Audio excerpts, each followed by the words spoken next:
My name is Scott Figdore. I'm the Robert L. Fox Professor of Science here at Upper Iowa University.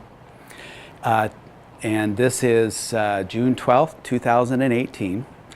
And we have laid out a collection of one of the first herbarium sets of samples from Upper Iowa University.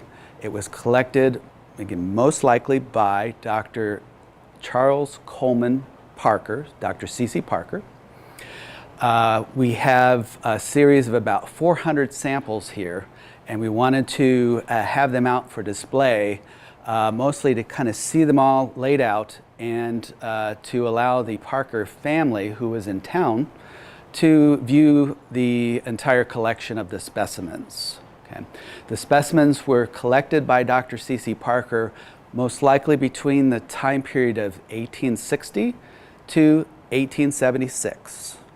It's documented that he collected 500 plant samples. We've been able to go back and recover 400 plant samples that are very likely his. 119 of those samples in this room here actually were signed by him, so we're pretty sure that we have those correctly archived, if you will, and there is location and date information on them as well.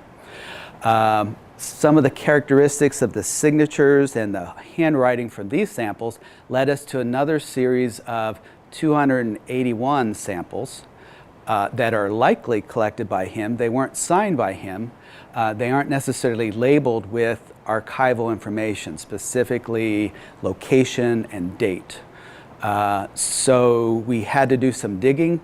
We have a few pieces of information, particularly a Collegian article from 1902, UIU Collegian article, and a paper from Bruce Fink, Dr. Fink, who was a botanist that came a little bit later, but worked with Parker and did his own collection, herbarium collection. He published that work and gave reference to Dr. Parker and his collection in a paper in the Proceedings of the Iowa Academy of Science in 1896. This was 4 years after the proceedings, or the Iowa Academy of Science started to do proceedings.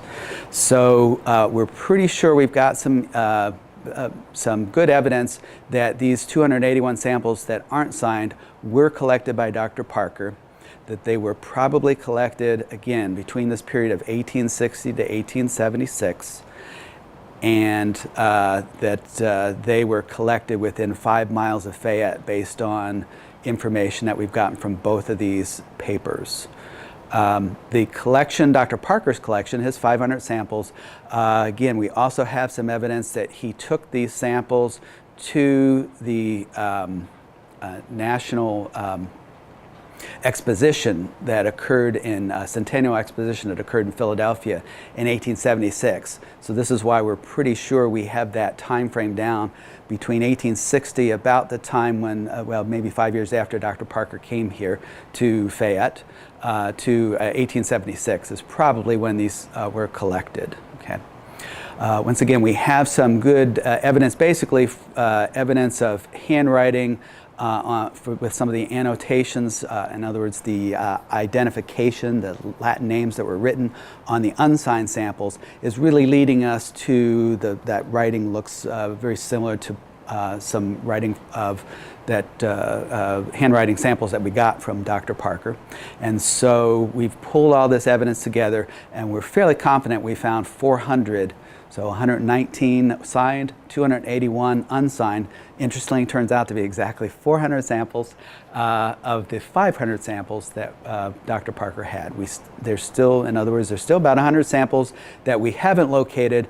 You have to realize it's been about 140, 150 years. It's very possible that some of those might have gotten lost or hit disrepair and are no longer able to be retrieved. So we wanted to try to go through and have at least a quick video display of all of the samples while they're out.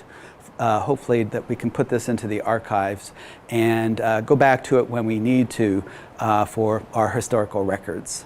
So we're going to go through a series of, we have the whole collection right now, laid out in 4 different rooms of the Baker Hebron building.